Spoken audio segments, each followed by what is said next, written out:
What's up, YouTube?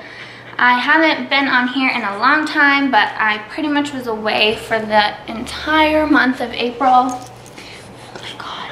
So before I get into that, Banks is so needy. He literally, if I put him on the floor when I'm working, he'll just sit there and cry until I put him on my lap. So he'll be joining us for this video.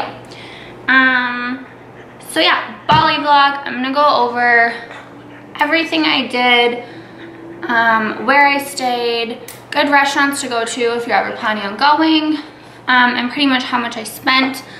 I'll go through everything I can think of with you guys, just so if you're planning a Bali trip, hopefully this video helps you. So let's get right into it. She loved that dirty talk, pushing her up against the wall. Hot white wine and bubble gum. She got that rich girl LA vibe. She would be good in her daddy's 95. Rough sex on the bedroom floor. Hop in the shower, she begging for more. Do not serve on the hotel door, waking the neighbors. I wanted champagne and sunshine, looking for a good time, sipping on the stars while we laying under sunlight, tan skin and light eyes. Oh my, she's so damn fine, kissing on her neck, we be running from the nighttime.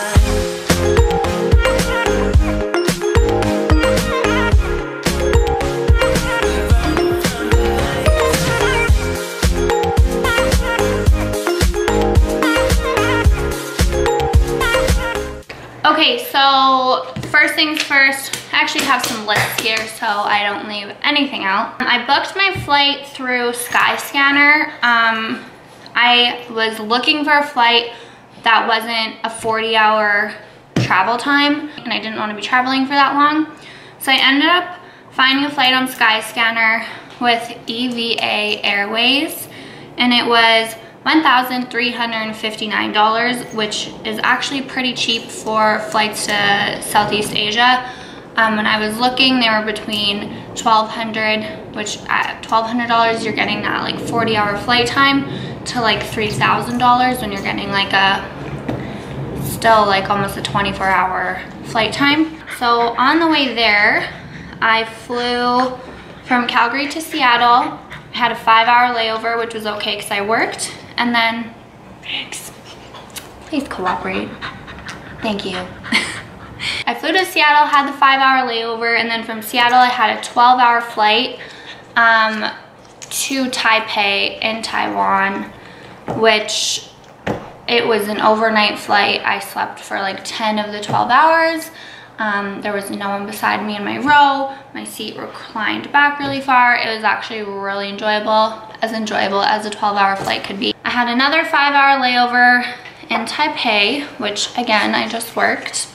But if you don't work from your computer, that's probably not ideal for you. I flew to Bali, which was another 6 hours. So all in all, that was about a 30-hour travel time, which was long, but once I got there, I was really happy and excited. Before I left, I actually wanted to mention this first.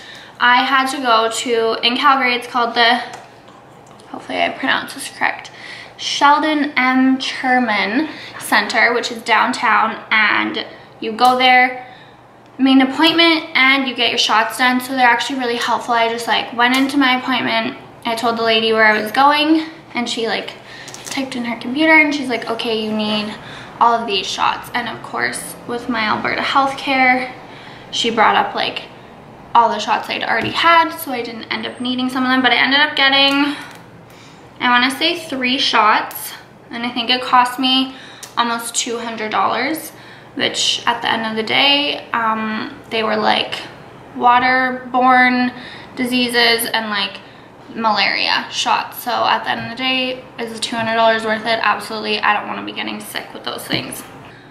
Bug spray. There is so many mosquitoes there. If you're going, don't forget to take your bug spray. My dad actually got a 3-pack of like, oh God, a 3-pack of this like Forest Intense bug spray from Costco. I took all 3 of them. I ended up only using 1, so I took extreme measures because I was very concerned. For 2.5 weeks, I only used about a bottle, and they're like this big. Anyways, they're from Costco. I'll post the brand below because I don't remember off the top of my head. So I get to Bali. The first thing I do is see my sister, which I was so happy and excited about because I hadn't seen her for a couple months. And then we went to our Airbnb. So I'm gonna post all my Airbnb links below because I know a lot of people were messaging me while I was away asking me where I was staying. So essentially the first place we stayed in was Canggu. We stayed there for 2 nights. And to be completely honest, I wasn't the biggest fan of Canggu. It was a really busy area, and it was I found a lot of like partying. It seemed extra dirty compared to other places that we'd been on the trip. I wasn't the biggest fan of it, but the Airbnb that we stayed at was really nice. We didn't do a lot because we didn't have a lot of time, but we went to the beach the one day. And again, the beaches in Canggu just aren't very nice. Like, the sand is really dark, the ocean is dark, and there's like so much garbage. I don't know, when I first got there, I just wasn't expecting to see all the garbage because I'd never been to a place like this in my life, and it was very eye-opening and very upsetting. And I've actually put in place some little changes in my life since I've been home, which has been really nice because the garbage did affect me. If you're going for nice beaches and you're on like a scheduled time limit, I would just say like skip out Canggu. If you're going to Canggu though and you stay there, go to the Pelaton, I think that's how you pronounce it, restaurant. It is a vegan cafe, but the food is amazing. And talking about food, I ate at mostly Americanized, like Western cafes because like you could eat at the stands on the street for like $2. You could get like a full plate of food and a beer. But I wanted to, for one, not eat like saute every day. And 2, oh, he wants down finally. And 2, I didn't want to get sick. I just didn't, I don't know, it just wasn't worth it to me. So I spent between $5 to $15 per meal at these cafes. So in Canggu, if you're there, go to Pelaton. It's amazing. I loved it. We went there I think like 3 or 4 times in like the 2 days we were there. After Canggu, we went to Ubud, which is northwest of Canggu, and Ubud is like the spiritual hub of Bali. We got there, we are staying at this really cute Airbnb. You had to walk through like a farm to get to the Airbnb, but I think that was pretty normal in Ubud because there's like a lot of farming going on there. The Airbnb was really nice. It had a really nice pool. The rooms were like spacious enough for 2 people.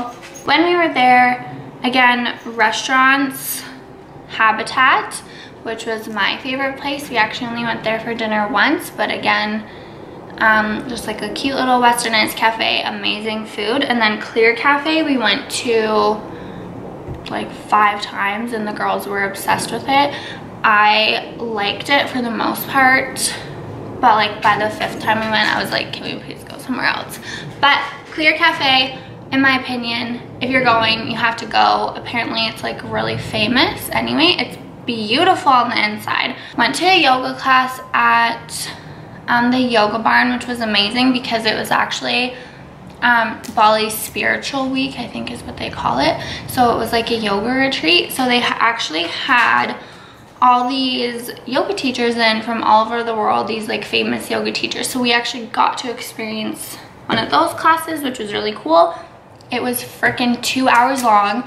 I thought I was gonna die because yoga isn't my strong suit. Like, I can go to the gym, I lift weights, whatever, and then I go to yoga and I like to do yin, which is stretching and meditation and relaxing, and I like restorative. And then I go into a 2-hour flow class. Testing my boundaries, let me tell you. I went to yoga. We hired Yudi, who I'm gonna post all his information in this video because he's amazing. We hired him. We had heard very good things from other friends who'd been to Bali about Yudi. So he charges about $60 a day-ish, depends where you're going. He'll pick you up in the morning and he will take you wherever you want to go. So the one day he picked us up, we went for breakfast and then we went to the Bali swing, which was really fun. It was like $20. And then after that, we went to the rice fields, which was amazing. If you go to Bali, you do have to do that. It's probably one of the most breathtaking things I've ever seen. Although it was like the hottest place I've ever been in my life. Pretty sure I had heat stroke after that. And then we went to a temple and we did a water, oh my gosh, I can't remember what it's called, like a water purification, which is in the Hindu religion. You kind of get into, I don't want to say a pool, but like it looks like a pool, and it has fountains, like 9 or 10 fountains along it, and you go to each fountain and you pray at the fountain, and then you dunk your head in the water, then you go to the next one and you repeat the same thing over and over. You're actually supposed to drink the water too, but I didn't want to get sick, so I didn't do it. I saw a lot of people doing it, but I just skipped out on that because it just wasn't worth it to me. I don't know what was in the water. I don't want to know. He took us for food again, and then we went to a waterfall, which was very beautiful. So yeah, Yudi is the best. We used his services multiple times while we were in Bali. Posted information below. If you're going, I 100% recommend him. He's so trustworthy. Like there were so many times that I just like left my suitcase with him or left my personal belongings, like my camera and stuff like that, in his vehicle, and nothing happened. The last thing that we did in Ubud that's like a must-see was the monkey sanctuary, which was actually terrifying for me. The monkeys get so close to you. I didn't think I'd be afraid of them, but when you see like this big ass like monkey bigger than my dog like sprinting at me, and this is freaking disgusting, but their balls were like the size of your head. When that thing's coming at you, you're horrified. And then there's like all the moms with their babies, and you don't want to get too close to them because their baby, it was just scary. And like when we were there was literally a monkey fight between like the king monkey and like another monkey. It was just terrifying to me, but like none of them touched me, thank God. But Megan paid to like hold out a banana or something, and one jumped on her, which I would never do. I didn't want them to go freaking near me. And then another one jumped up on Chelsea, and then at one point Megan was wearing like a cute little anklet, and the little baby started attacking her ankle. It was so funny, and she didn't know what to do. She was freaking out, and some random lady was like, you need to leave right now because this isn't gonna be good. So yeah, the monkey sanctuary was intense, to say the least. My favorite thing about Ubud was the shopping. A lot of people say the markets in Kuta are where you find the best shopping, but I actually found Ubud was the best. They have like the cutest home decor. They have amazing clothes. Like I bought a decent amount of like those like flowy pants and like cute tops and stuff like that there. I was actually really sad because I wanted to buy 2 Buddha heads there, but they were huge. Like it'd probably like fit on the entire wall. I didn't buy it because I was like, I don't want to haul this around for another week and a half, and I was looking for them everywhere else and nowhere else had them. So if you go to Bali, I suggest if you find something you like, just buy it. After Ubud, we went to Nusa Lembongan, I think is how you pronounce it. And Nusa Lembongan, we stayed in like a resort kind of thing, but the islands are very different than the mainland. The place we stayed was pretty good. Our first room was like infested with ants, and then they moved us to a different room, and then after that it was fine. Nusa Lembongan It was one of my favorite places.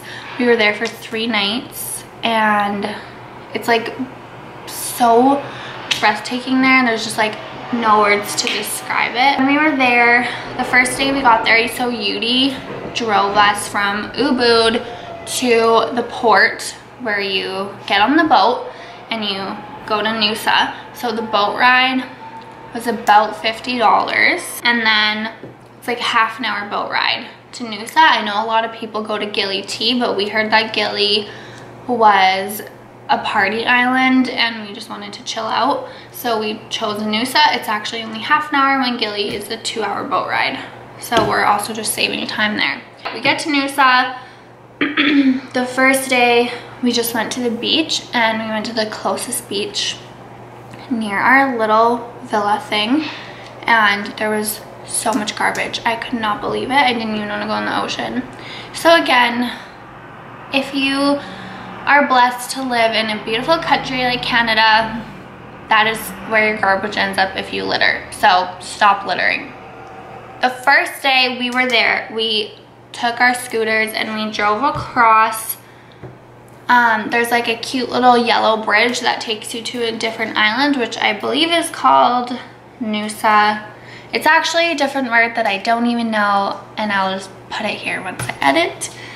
But yeah, we just took our scooters. It was like maybe a 20-minute scooter ride, and we went to Blue Lagoon, which was breathtaking. If you go, you have to go there. It's just the most amazing thing I've ever seen. We went to a place called Secret Beach. We hung out there for a couple hours. We ended up just stopping at a cute little cafe that we found, which was amazing. It was like amazing food and the views are beautiful. The next day we ended up hiring someone, like a driver again, to take us to Nusa Penida. So we wake up early, we get on this boat. The boat's like 20 minutes, drives us to Nusa Penida, which is like the bigger island of the 3. And what we did that day was we went to Kiliking Beach, Crystal Bay, and Broken Beach, which were all breathtaking. If you go, you have to do that little excursion. I know I'm like spewing out so much information right now, but if you guys do have any questions or you are planning to go to Bali, I would love to help you. So feel free to message me on Instagram or comment below. Lastly, the last 5 days we went to Uluwatu, which was also one of my favorite places in Bali. It's more like a surfer's vibe. I found it a lot more clean than every other place we'd been. We stayed at the most amazing resort. I was so happy with it. It had a cute little pool. It had complimentary breakfast. The breakfast was amazing. And the staff, I think the staff are what really did it, but they were just over the top, helpful, caring. Like every time you'd walk in the resort, they'd be like, how was your day? What did you do? And then when you were eating breakfast, they're like, what are you doing today? And then you tell them, I'm doing this, and then they'd give you some suggestions. They were just all around amazing, super friendly, which another thing is Balinese people are so friendly. A lot of people had told me that like safety was a concern in Bali, which I'm sure it is. Like we weren't doing crazy things that were unsafe, but I found the locals to be amazing. For example, one day I was putting my motorbike in its little parking spot and it fell over, and there was literally someone standing there immediately, helped me pick it up. Another day I like go to start my motorbike and it won't start, and I'm like, what the hell? This is not happening to me. And like there was literally no one around, and then all of a sudden I just like turn around and like a guy is on his way over and he jump starts my motorbike for me. The people are very friendly. I find in Mexico, because I've been to Mexico quite a few times, in Mexico, if someone like does a good deed and helps you out, they expect $1. Like they're pretty much waiting there with their hands out, which I get. Like it's like they live on tourism and whatnot, but still it's nicer to be like, hey, thanks so much for the help, here's $1 or $2, without someone being like, hey, you owe me $1 now. So anyways, the people were amazing. I really liked it there. If you go to Uluwatu, you have to go to Mango Tree. It was the best restaurant ever. We went there a couple times. It's kind of like Mexican food actually. It's like a lot of tacos and burritos and stuff like that, but it was really, really, really good. Uluwatu is mainly beaches. The one day we wanted to hire Yudi, he was unavailable, so we hired his cousin who drove us to Seminyak and Kuta, where we went shopping. From what I heard, the shopping in those places were amazing and so great, and you have to go. I didn't find it to be like that. We're there to go shopping, apparently go to Seminyak. The day that we went to Seminyak, we went to Potato Head Beach Club, which has an amazing sunset. It was really fun. It's like a party place, like a little party beach club place. So again, if you want to party, go there. Another thing we did, which was probably my favorite day of the trip, was we went to Omnia Bali. So Omnia opened not too long ago in Bali. I really wanted to go. It was in Uluwatu. It was like a half-an-hour scooter. The views looked amazing. It just looked like a really cool atmosphere. So yeah, we went and had a great day. So if you're in Bali, go to Omnia. It's really fun. And it also was relaxing at the same time. I find when you go to Omnia in Vegas, you're not relaxing. Bali, Omnia, relaxing. Completely different scenarios. Transportation. So you can hire people daily to drive you places. And let's say you wanted to go for lunch, they'll drive you, but it's like 10 bucks. So if you have 4 people in there, it's not that expensive, but that does add up over time. If you're comfortable driving a scooter, which I was, scooters are about $6 to $8 a day. Megan and I shared those every day, so we were spending like $3 to $4 for transportation per day. I was just safe when I was driving. Megan only drove once or twice, but I drove pretty much the entire time. Again, if it makes you uncomfortable, don't do it. I felt completely safe. I just wasn't an idiot about it. The one day in Lembongan, we took out surfboards, which it was like $7 each, or sorry, paddle boards, which was really fun. So I actually recommend doing that. Never paddleboarded before, let alone on the ocean. It was quite hard. We went and we paddleboarded out for sunset, which was really nice. Okay, all in all, how much my trip was. My flight was, again, $1,359. I spent, this is actually really amazing, for 2.5 weeks of staying at really nice places, I spent $360. That's it, which in my opinion is really good. On food, okay, so I ended up spending $620 cash. That's how much I took. I actually don't know exactly what I spent that on, but I know I spent most of it on like food, transportation, and then the markets. On my credit card, I spent an extra like $55 on food, and then I spent like $100 on other, and then like I said, $620 of cash. So altogether, 17 days, including my flight, I spent $2,500, and we weren't being stingy. If we wanted to do something, we did it. I'm only in Bali once, maybe I'll go again, you never know. But yeah, we just weren't stingy about the trip, which was actually nice. And pretty much like half of that cost was my flight. The flight is the most expensive thing. So this has been literally the longest video I've ever made. So now that I have told you everything and anything, I'm going to actually show you guys my trip. So I hope you enjoy it. She loved that dirty talk, pushing her up against the wall. White wine and bubble gum. She got that rich girl LA vibe.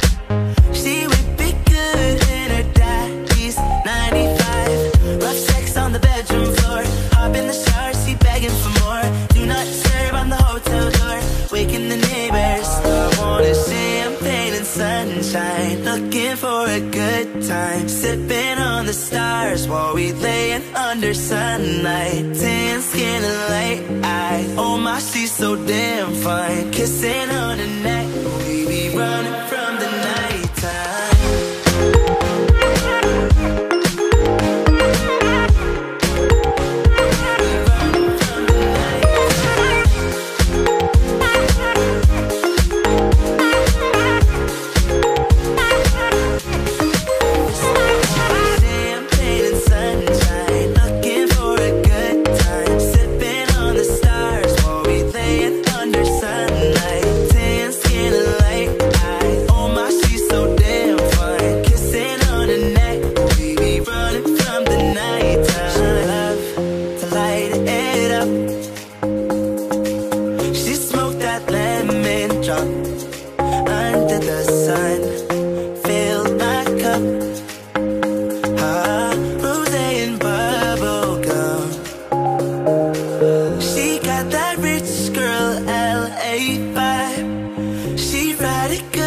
She work it 9 to 5, fancy and some ripped jeans. See a bad bitch, she be looking like Kylie, blue eyes and green tea. She looking like Kylie. All I want is champagne and sunshine, looking for a good time, sipping on the stars while we laying under sunlight, tan skin and light eye. Oh my, she's so damn fine, kissing on the neck, we running from the night.